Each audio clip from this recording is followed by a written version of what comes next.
Before I invite Mr. Vaitishwaran to address you all on this topic, let me take the privilege of introducing him to this audience. Mr. Vaitishwaran Vedagiri is a learning and development consultant, providing design and technical consultation for training and learning product implementation, enhancement, and its integration, with a focus on the analysis of customers' business goals, objectives, training and development needs, and implement the best practices in general business environment.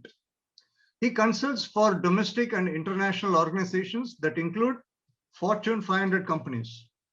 He, being a certified digital learning experience designer and a certified trainer, he specializes in performance need analysis, the design thinking, instructional design, and developing learning strategies to motivate learners from across the globe. Apart from leading a team of instructional designers, Mr. Vaitishwaran has also played a role of a technical lead, a developer, and a project manager. He has over 13 years of experience, and he has partnered with learning departments of several industries like finance, F&B, pharmaceutical, medical, IT, engineering, aerospace, and power. Being a technophile, he enjoys working with new technologies to identify innovative ways of integrating technology with learning. He has worked on creating chatbots and speech recognition systems in learning. He has also hosted or been continuing to host Empathic Designer podcast on YouTube, where he talks about the latest and greatest in the learning industry. Apart from L&D career, he is also a Carnatic music vocalist with over 17 years of formal training, and is also an audiophile, constantly dabbling with anything related to sound and sound engineering. He has conceived the Andara Gandharam project aimed at preserving and propagating the rich cultural heritage of Indian classical music forms.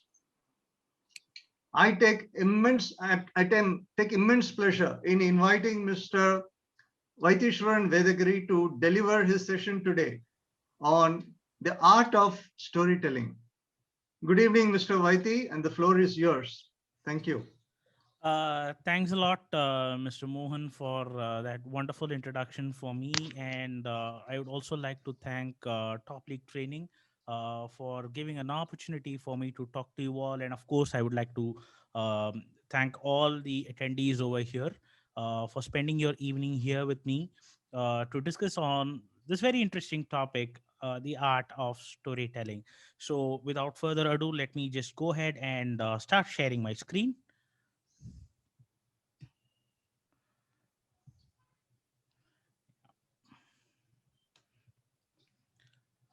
Give me a second. Let's go into slide mode. Sorry.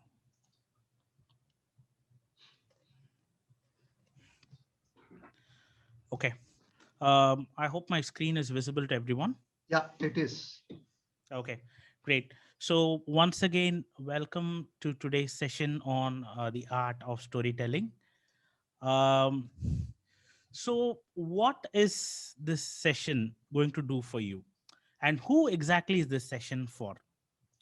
See, basically, humans are storytellers and we learn through stories.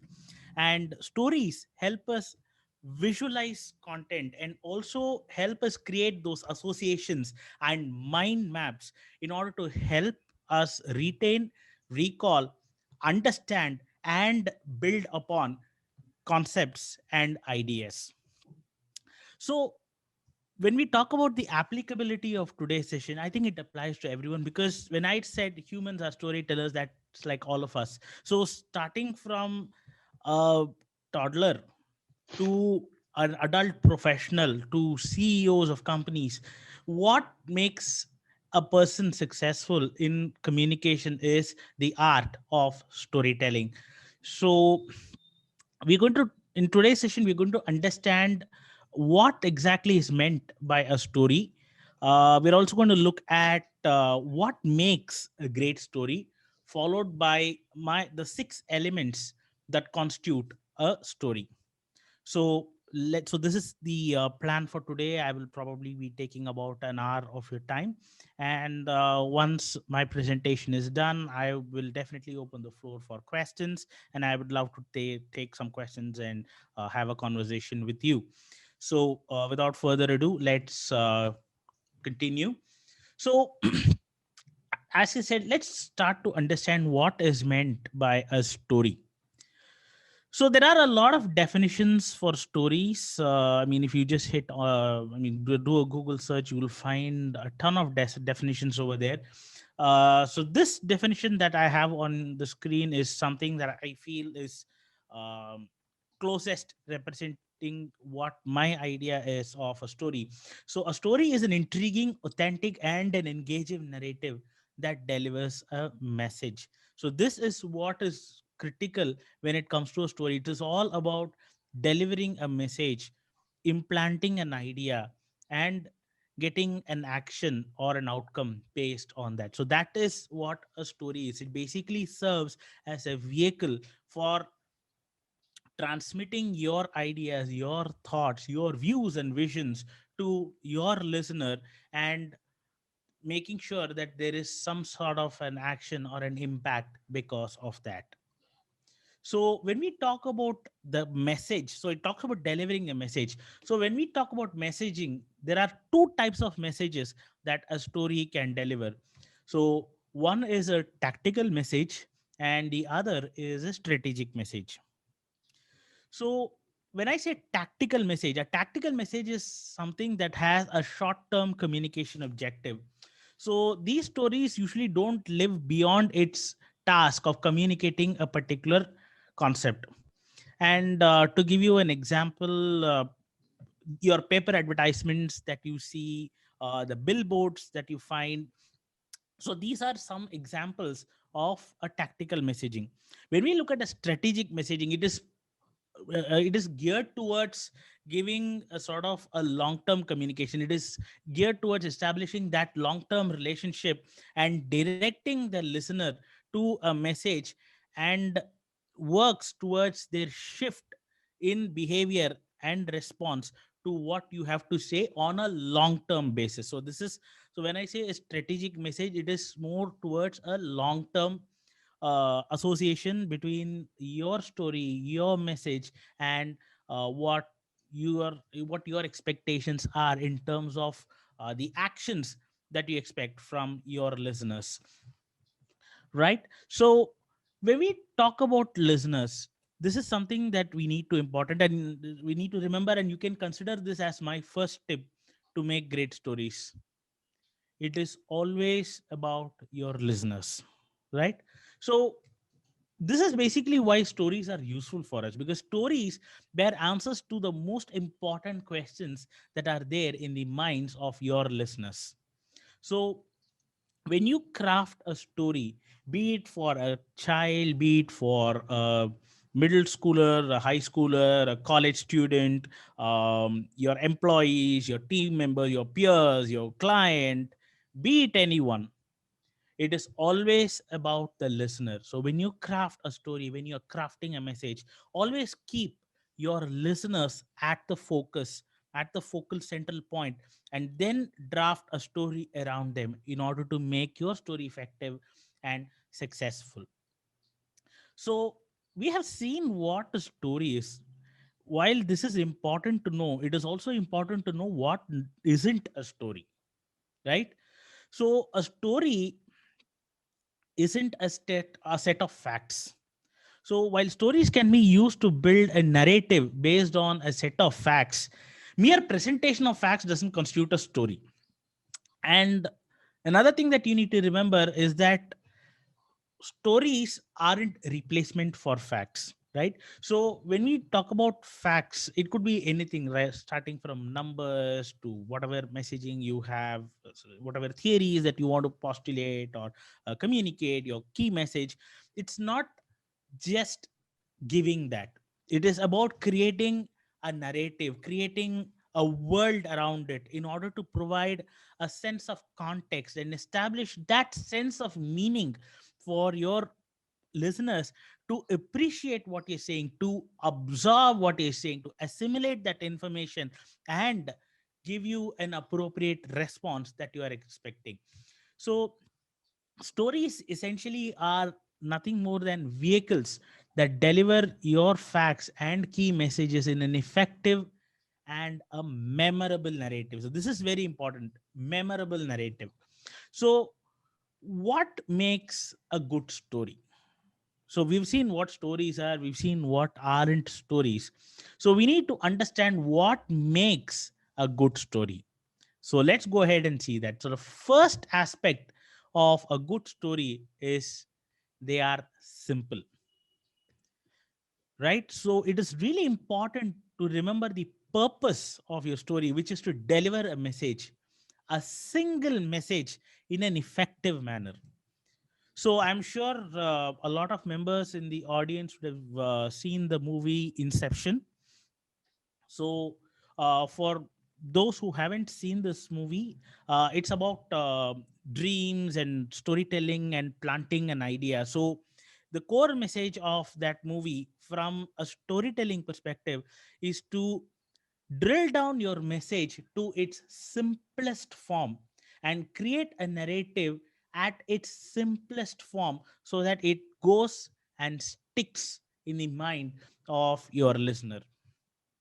So throughout your story, you must always keep your focus on the message, which is very important. And all the elements of your story should revolve around this message and serve as a scaffold, as a platter for delivering this message to your listeners.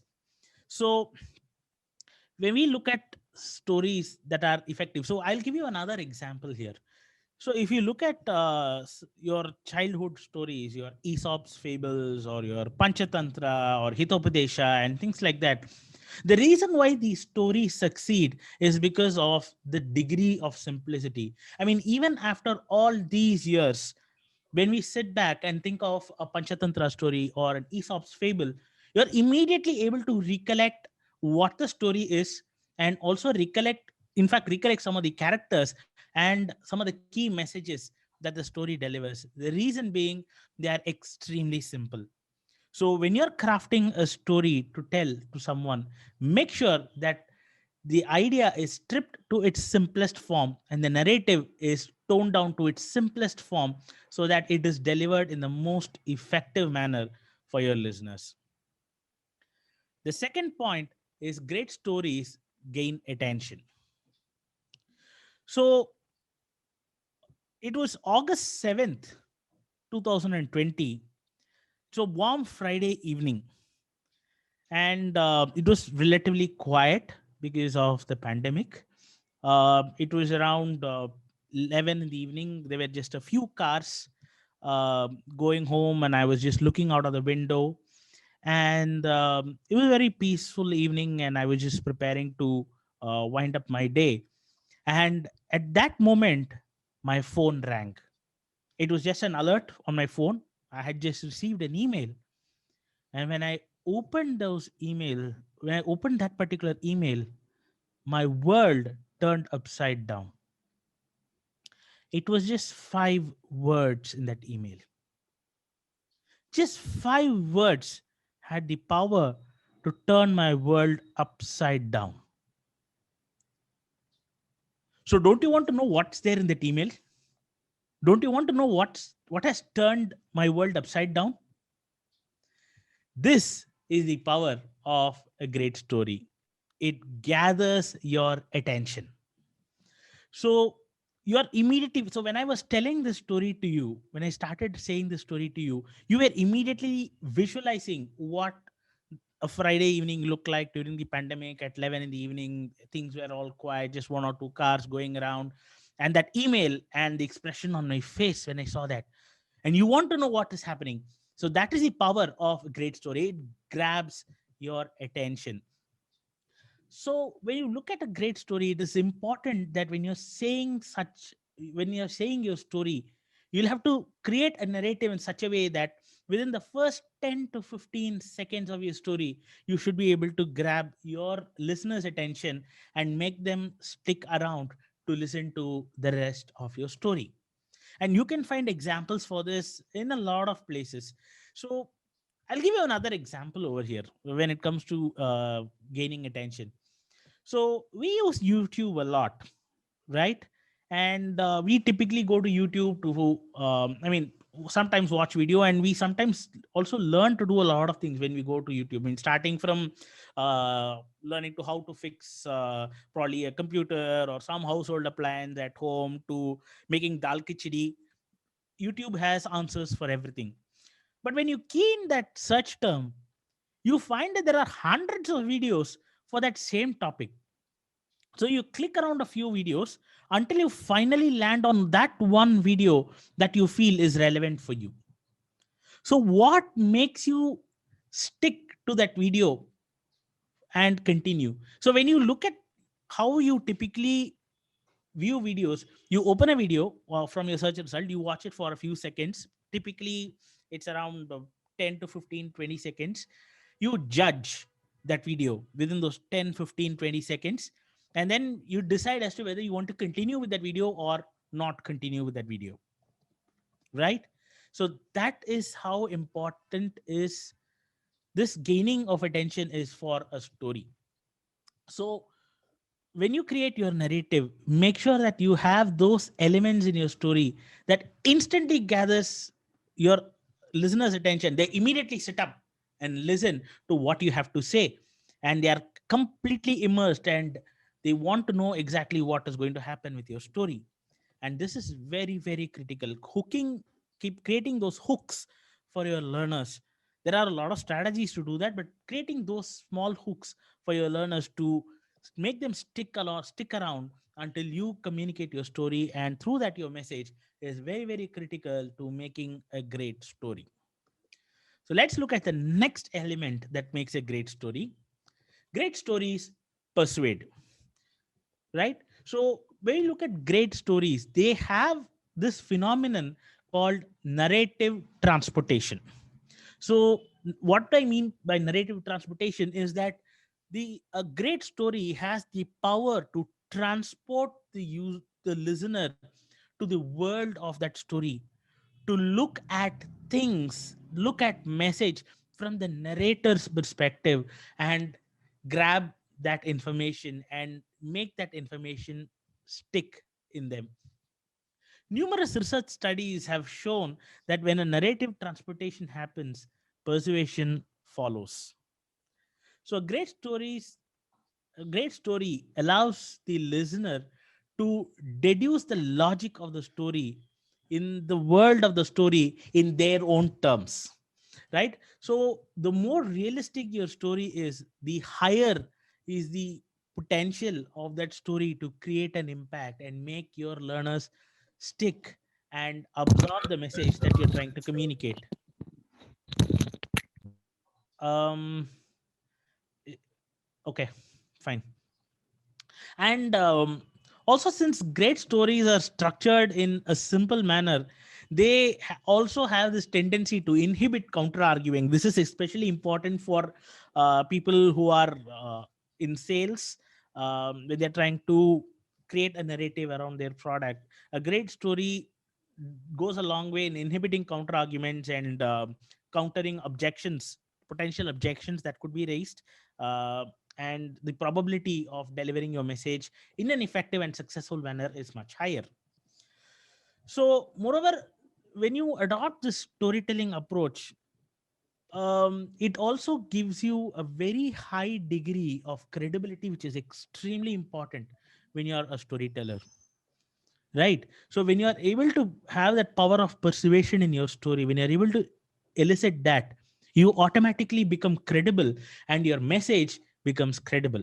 And once you're able to establish credibility, which is very hard, once you have achieved that, you have a winning story in your hand, and you can be rest assured that your message is going to go through to your listener. And another aspect that I was talking to you about earlier in terms of making a story memorable is also very important over here, because when your story is persuasive, they are going to remember. And that memory, that act of them remembering your story and the consequent key message is very important for the success of your message. So let's go to the next point that makes a great story. A great story has the power to inspire. So, like I was telling you about this movie Inception, a story is not just about the characters and the situation and the outcomes. A great story is about a message. It goes beyond the characters of the story, and the objective is to really plant the idea in the minds of your listeners. And we actually, this reminds me of Simon Sinek's Golden Circle. So for people who are not familiar with Simon Sinek's Golden Circle, I'll just give you a quick idea of what that is. So it's basically on answering questions at three levels. So I'm going to show you an example to illustrate how this works. So this is a very critical example, and it has the potential to make your story successful. So make sure that you observe what I have to show you right now. So this is a typical tagline that you will find for a product based company. It could be any product based company that is Beautiful. trying Good to stuff. sell. Pardon? Uh, was there a question for me? No, Vaidya, you may continue. Okay. Yeah. So, like I was saying, this statement that you see on your screen over here is a typical message that a product based company would come up to sell their product. So, this is an example of a computer company. So, they're saying, we make great computers.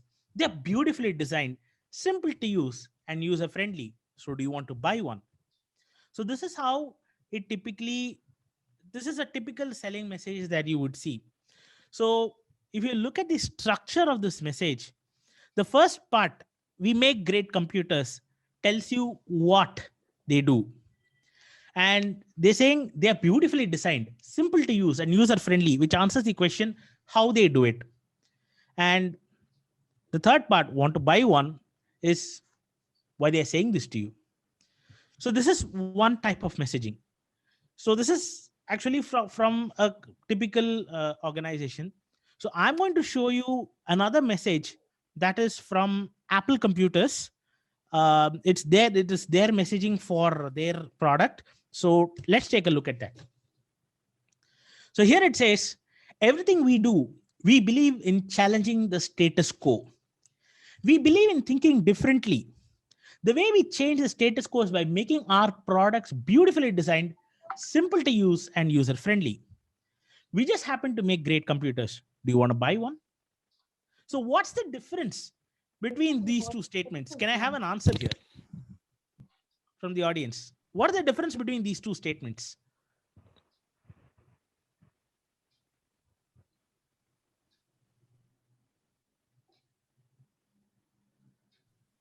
It starts with the why and comes to the what. Exactly. Through the how. Through the how. Exactly. So this is what makes a story inspiring. You'll have to start from why, then go to the how, and finally end with what. Because people, when people go to a brand and when they look at what they have to sell and what they have to offer, it is always important to know that people are first inspired by why you do something more than what you do.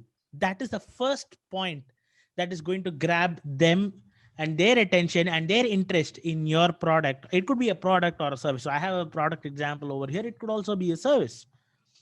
And it could also be anything else. I mean, any key message. So I'm talking from a corporate perspective, but even if you go to even if you talk from a school perspective for kids, when you give them the why, when you give them your motivation, when you give them what exactly makes you to do something, to believe in something, to communicate something, what makes you believe in your idea, what makes you so hard pressed that you know what you're saying is right and you know what you're saying is good, when you're able to communicate that first, your story is a success. So it's very important to understand that it is stories that are great are stories that inspire.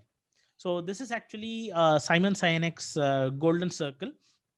So it starts from why, then goes to how, and then to what. So it's always important to remember that when you're crafting your stories, your audience are listening to your stories for the why.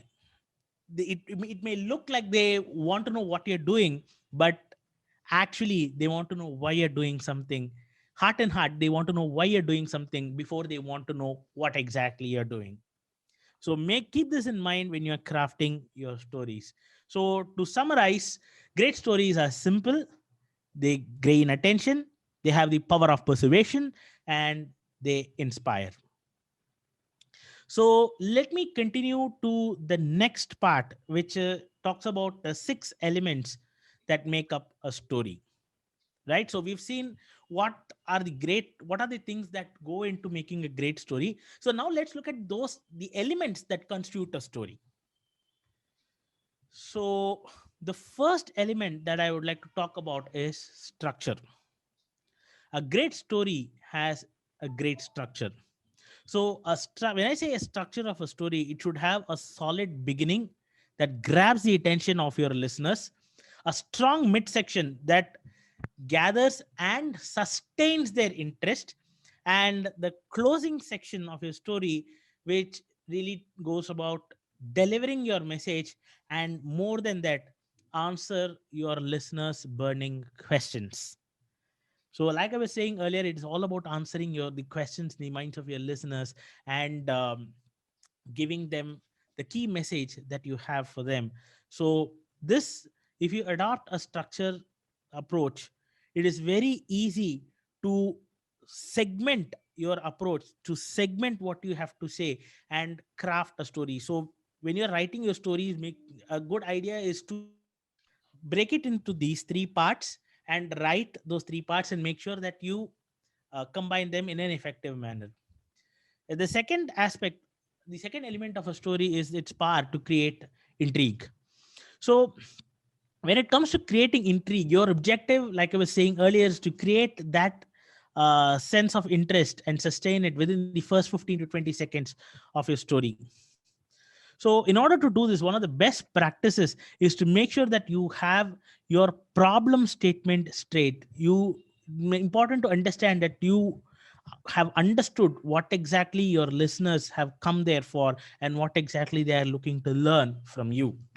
And your narration should align with addressing that problem statement, addressing that need, and addressing what they want from you, and deliver what you have to say to them. And this but if you do this, if you are able to create that sense of intrigue and sustain that sense of intrigue, you will be successful in creating that sense of resonance. You'll be able to resonate with your audience, empathize with them, and provide them with what they want to listen, and deliver your message. So the third aspect of a story, the third element of a story, is keeping it credible. So, when we talk about credibility, it is important that the situations and players in your story are authentic, and the narration should not sound like a feeble selling effort. You are selling your message, you are selling your idea, you are selling your product, you're selling your service. That is all there. But make sure that all of that sounds credible. So, like I was saying earlier, if you have to create a story, I mean, typically when it comes to stories, there are 2 types of stories that you can narrate. One is your personal experience, which of course will have a definite amount of authority and credibility to the narration. Or if you're trying to create a story, or if you're trying to create a narrative, or if you're trying to borrow an idea and create a story. For example, you have a product and you want to create a story around that particular product. It is important to remember that you need to keep your story simple, because the more you complicate, the more you might tend to stumble on your narration and get the listeners confused. So keeping it simple is very critical in sustaining the credibility of your story and the message that you're trying to deliver. So a good way to make this successful is Once you have created your story, you can probably run the story by your team, your colleagues and peers, to get their feedback on how exactly it sounds. Or if you're sort of an independent person, you're flying solo, my suggestion here would be to record your narration of your story, play back, take notes, and see how you want to make corrections from a credibility aspect. And if you do this a couple of times to your story, 2 3 times, it'll go a great way in ironing out some of the creases and some of the fluff from your story, and make sure that it is absolutely rock solid and hits at your listeners and delivers your message in an effective manner. Moving on to the fourth element is to make your story engaging. A good story keeps a listener engaged from start to finish. So, in order to do that, it actually goes back a little bit towards the structure, what I was saying, and to create an engaging experience through your story, it should consist of a meaningful challenge or an obstacle that you or your character in that story has faced, and some of the surprises that they came that they chanced upon their way towards solving that problem, and ultimately how they overcame that particular challenge, and that deliver and through that delivering the message that you want to deliver to your listeners. So when we talk about in keeping your story engaging, it should, I mean, it need not be always serious. You can definitely throw in a little bit of humor over there, depending on the situation you are and the profile of your listeners, to make sure that your story sustains the engagement levels and keeps it at at a high when it comes to your listeners. So, moving on to the fifth component of a story is emotions. So, when it comes to storytelling, a great story should evoke the right emotions in your listeners. A good story never shies away from bringing out the emotions of its players. The most important component of your story is it never fails to bring out the cognitive changes that happens as the story progresses from start to finish, and making your listeners empathize with their characters and accept the messaging that is finally delivered through the story. So your story will have, like I was saying, a structure, and it has a journey. So as you move along the journey, it is important to gauge as to how each component of your story, each scene or each aspect of your story is going to affect your listeners, and what sort of emotion it is going to elicit in them, and whether they are the right emotions that you want of them in order to deliver your message and in order for them to accept your message. And if you are able to do this, not only will you be able to sustain your the interest levels of your listeners, you will also be able to effectively deliver the message that you have for your listeners. And last but not least is point number 6, which is call for action.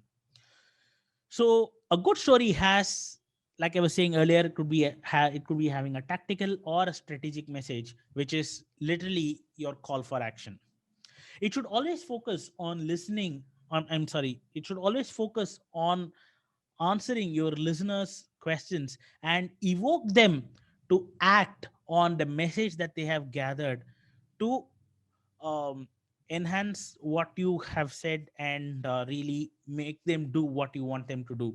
So, a good call for action is often supported by a successful outcome of your story. So, you can embellish your story by giving instances of how your particular story or that particular scenario has created a positive impact, has created a positive shift in various other instances and scenarios that your listeners would be able to relate and try to apply it in their own scenario. So when you're doing this, what you're essentially doing is you're making them play out a scenario in their own mind. So when you're explaining this, they play out that scenario in their mind, and they can see how the message that you have or the idea that you're trying to sell is going to be beneficial for them, right? So to summarize what I've just said, the 6 elements of a great story are structure, intrigue,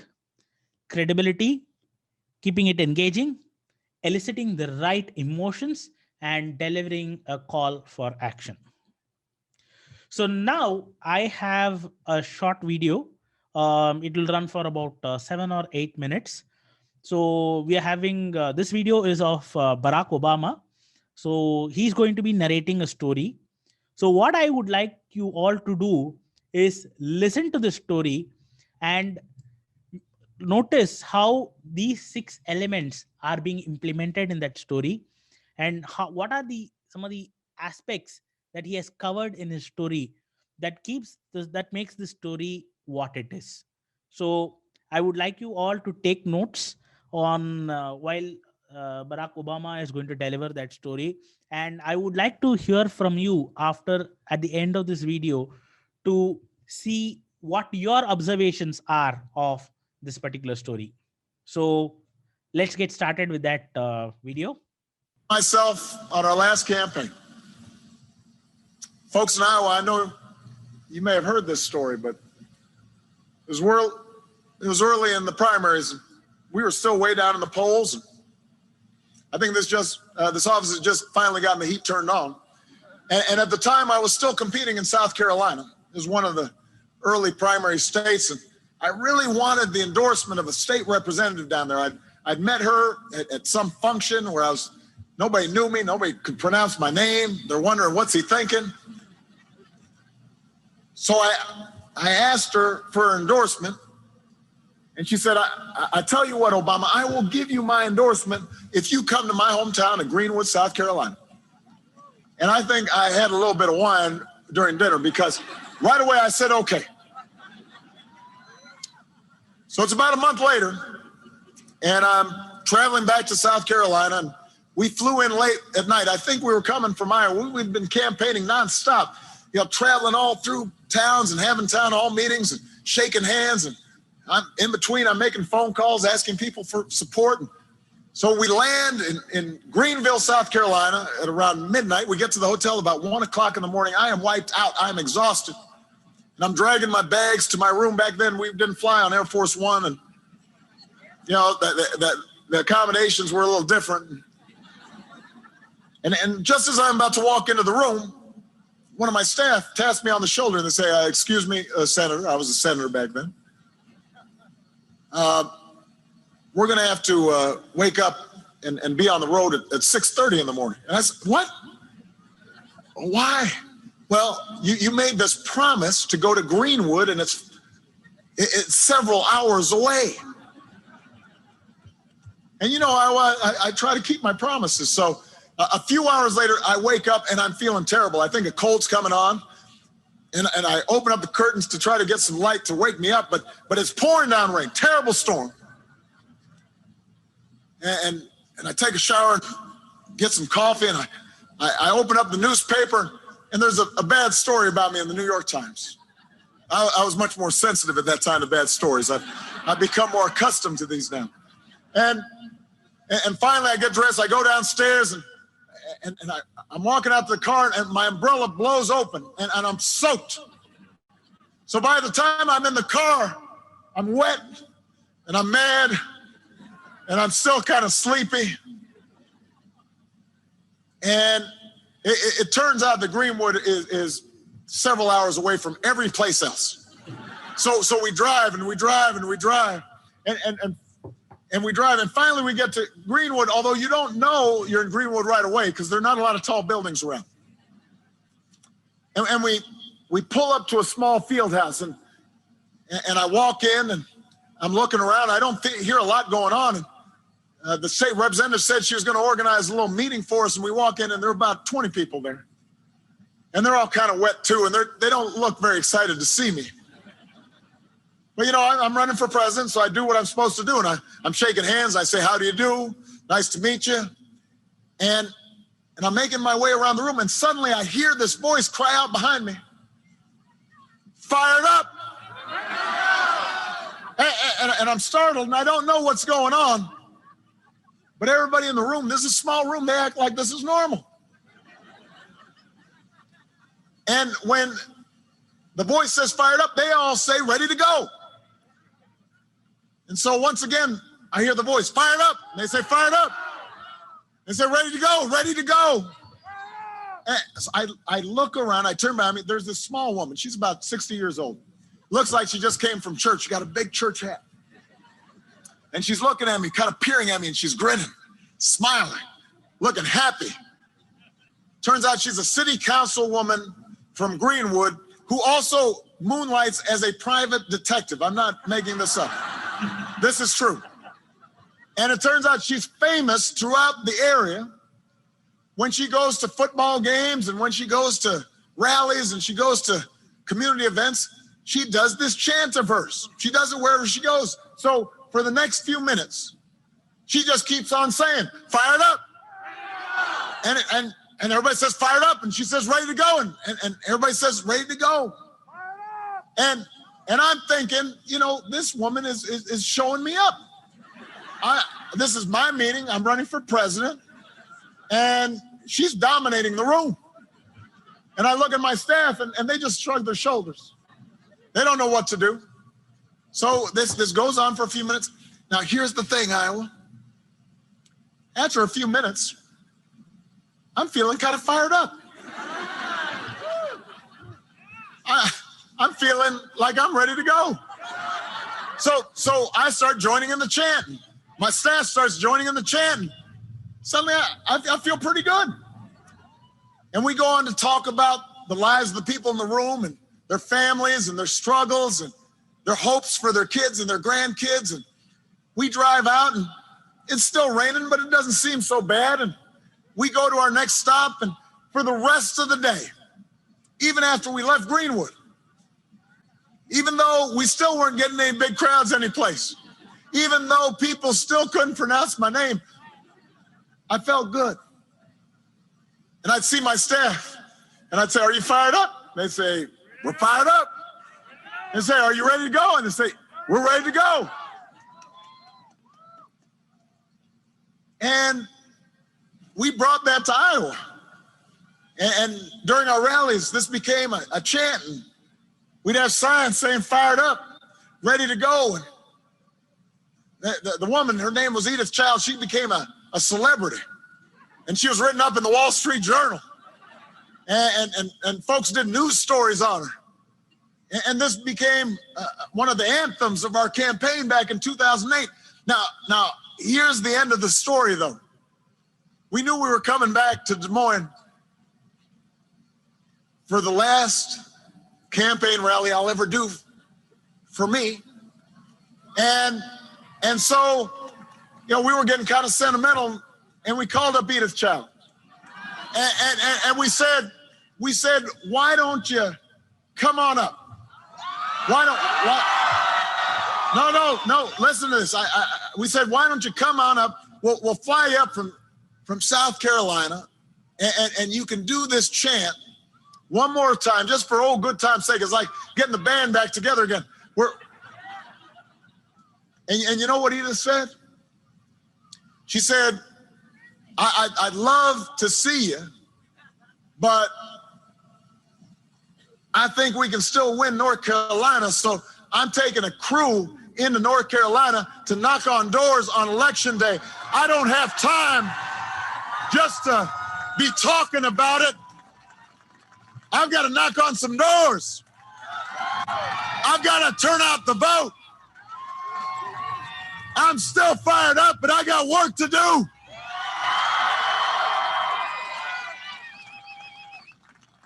And that shows you what one voice can do. One voice can change a room. And if it can change a room, it can change a city. And if it can change a city, it can change a state.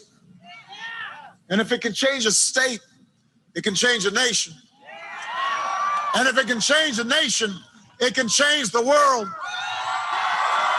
In Iowa in 2008, your voice changed the world.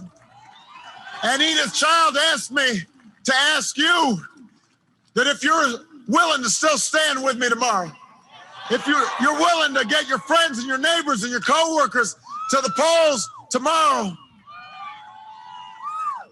if you're willing to make sure we finish what we started, she's pretty sure we'll win Iowa. She's pretty sure we'll win this election.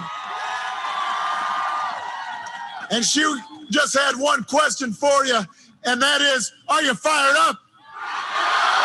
Are you fired up? Are you fired up? Are you fired up? Iowa, tomorrow let's remind the world just why it is the United States of America is the greatest nation on earth. I love you. Let's go vote. Let's keep moving forward. God bless you, and God bless the United States of America.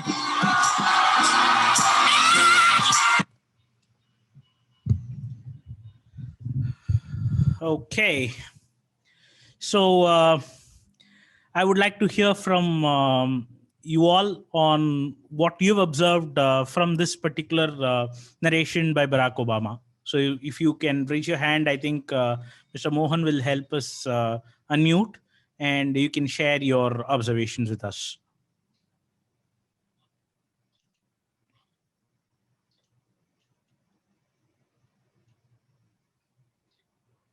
Anyone answering? I did not see a raised hand. Mr. Vaiti, there is Yes. there are chat messages on the box. So Okay. shall I read it? From Lillian, it says call for action. Let's go for voting. Right. Okay. Anybody else? Yeah. Mr. Satish says all 6 elements were there in his talk. Okay.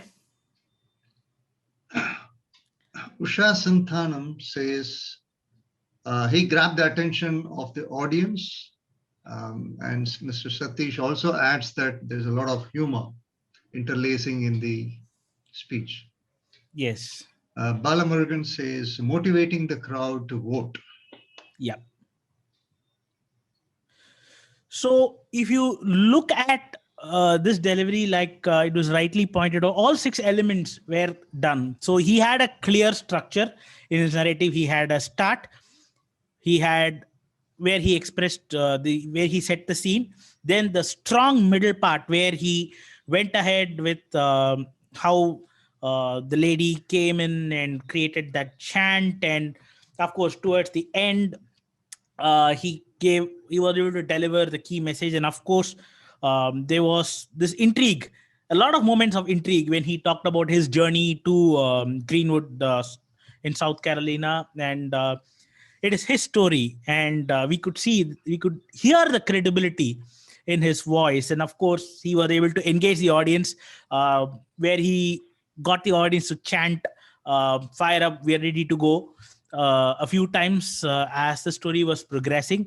And of course, the emotion component was definitely there towards the end. And his call for action was absolutely spot on, where he wants his audience to go and vote in the elections the following day. So this is just an example of what a great story is. And if you are able to apply those 6 elements that I was just talking about in a structured format, you will be able to create a narration like this and create an impact in the minds of your listeners.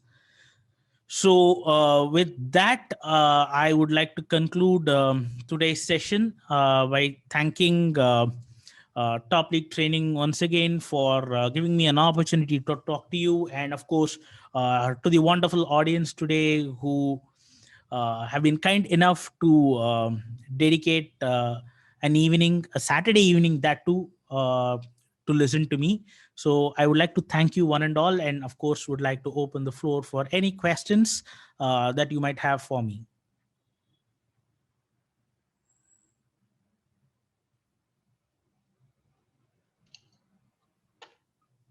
Participants, if you have Sir. any questions, please you Sir, may sir, unmute. good evening. Sir, good evening. I am Gopi Krishna. Yes, sir. Good evening, sir. Sir, in the story, all the 6 elements, can you just enumerate one by one, linking the either dialogue or video? That would be more a learning for us. Okay, so actually, if you look at this video, actually, that's a separate. Actually, this is this particular session that I conducted is actually part of a larger program that I do on storytelling and how to create and write stories. But I can just give you an overview of how exactly that happened. So the first aspect is structure. So you were able to see the structure where he talks about the opening, where he's going to talk about a story of his journey to Greenwood, North Carolina, the promise that he made that he will go and visit that particular constituency. So that creates a sense of intrigue in the mind as to, okay, so he has promised someone something. He is a senator and a current sitting president. So did he really honor his promise? Did he go there? And how did he go there? And people who are familiar with the United States will know that this is sort of a remote place.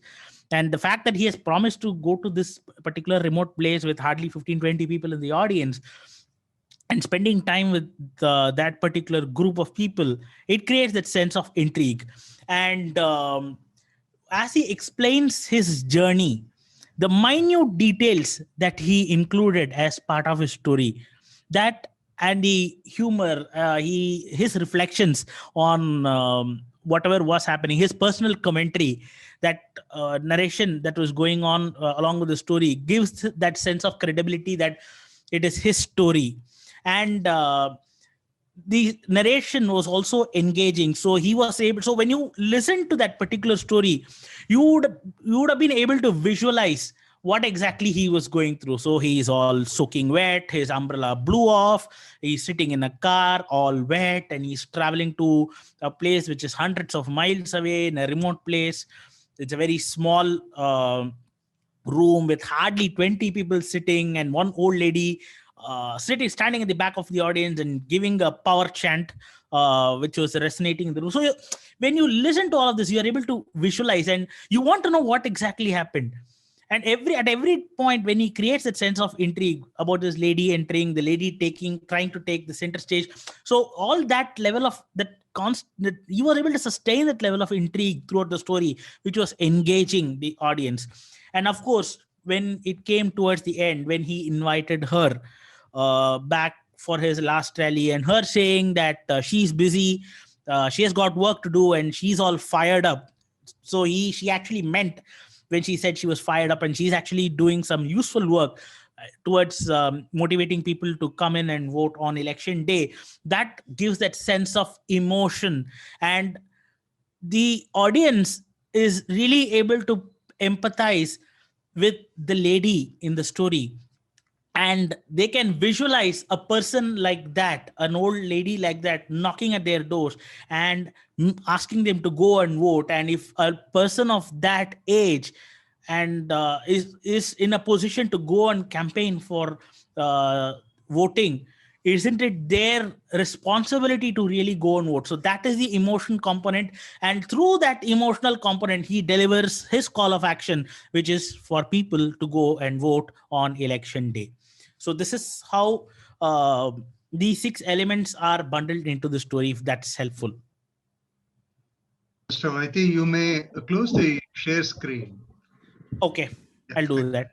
Sir, really thanks for very nice way of presentation and your answer to my query also. Thankful way. Sure, thank you.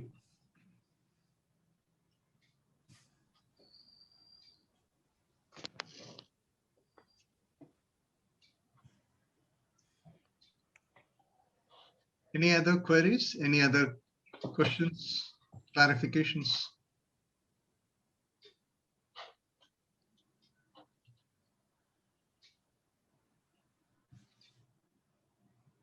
Okay. In the meantime, may I also request Mr. Arun Subramaniam, Managing Director of Top League, to come in and say a few words about the session and the plans for the future. It was a wonderful program, Mr. Vaiti. Thanks a lot. And it was a subject, which should be very dear to most people here who are all trainers. Thank you, sir. Incidentally, would you mind if I add a few words about this speech of Barack Obama? Absolutely, sir. Please do. This is one of the most studied speeches of Barack Obama. Yes. And in addition to whatever you have added, whatever you have told, this is a highly researched speech because of the subliminal messages it carries. This is a classic example of what you called a strategic story. Yes. Would you mind if I highlight some of the points which have been unearthed from this speech by the psychologists of Harvard Medical School? Absolutely, It has been studied extensively. The first part of this is a speech which humanized Barack Obama. You see, people with a larger than life picture have difficulty in connecting with the masses.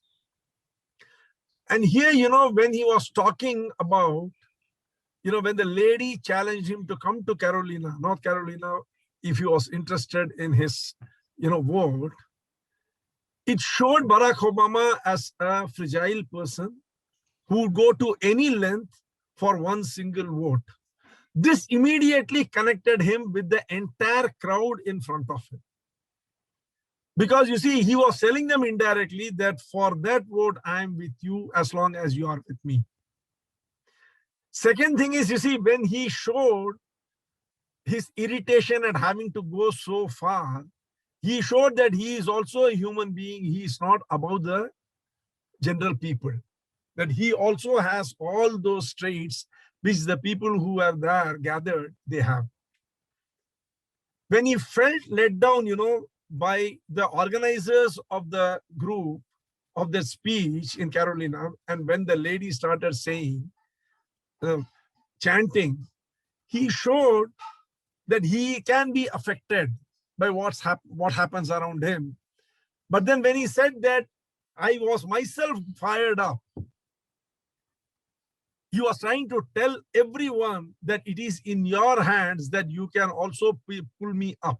So at every point of the speech, he was connecting with the people. And the biggest subliminal message was, it appeared as though he was asking people to go and vote the next day. But what he told was, when the lady said, I am busy, I don't have time, I have to go knocking to get you the votes, he was telling them, go get the people and bring them to vote for me. Yeah. That is where he hit the nail on the head. One of the greatest things about Barack Obama was that he could, relate to each and every individual in the crowd when he spoke. I don't know whether you know this or not. His date of birth is 4th August 1967. He's a 4 Leo. And Leos are always extraordinarily outgoing. And the one thing they are very good at is playing the heartstrings, which Barack did exceedingly well. This is one of the most researched speeches of Barack Obama. Thank you for playing it. I really enjoyed it.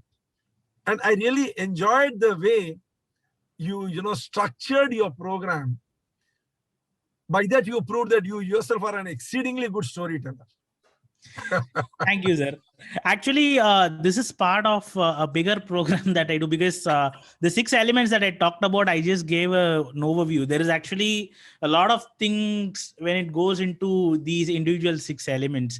So I'm happy that at least I was able to do some justice to those 6 elements, and the speech really helped in people understanding how these 6 elements play out. I would have been very, very happy if you had not stopped your program with 1 hour and taken it to 2 hours by, expanding more on this speech, because this is one of the greatest speeches. It has gone down in, among the various speeches of American presidents. which are Mhm. taken as an example. This is one of them. Yes. And this has got a lot of learnings in it. Mhm. And this has been crafted by some of the most brilliant speech writers of White House. And the beauty of it is the way Barack has delivered it.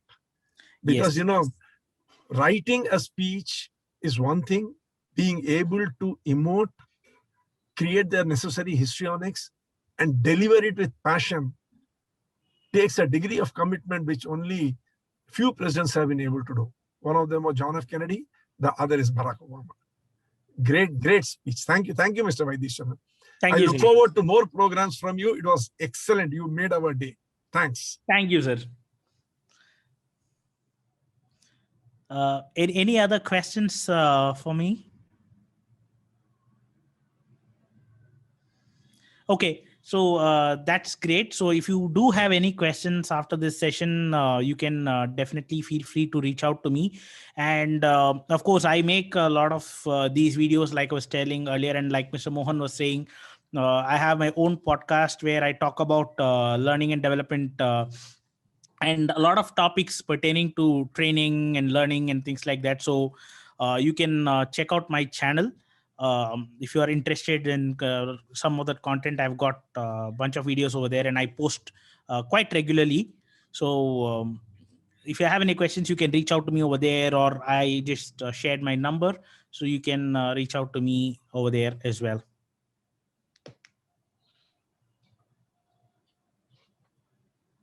Okay.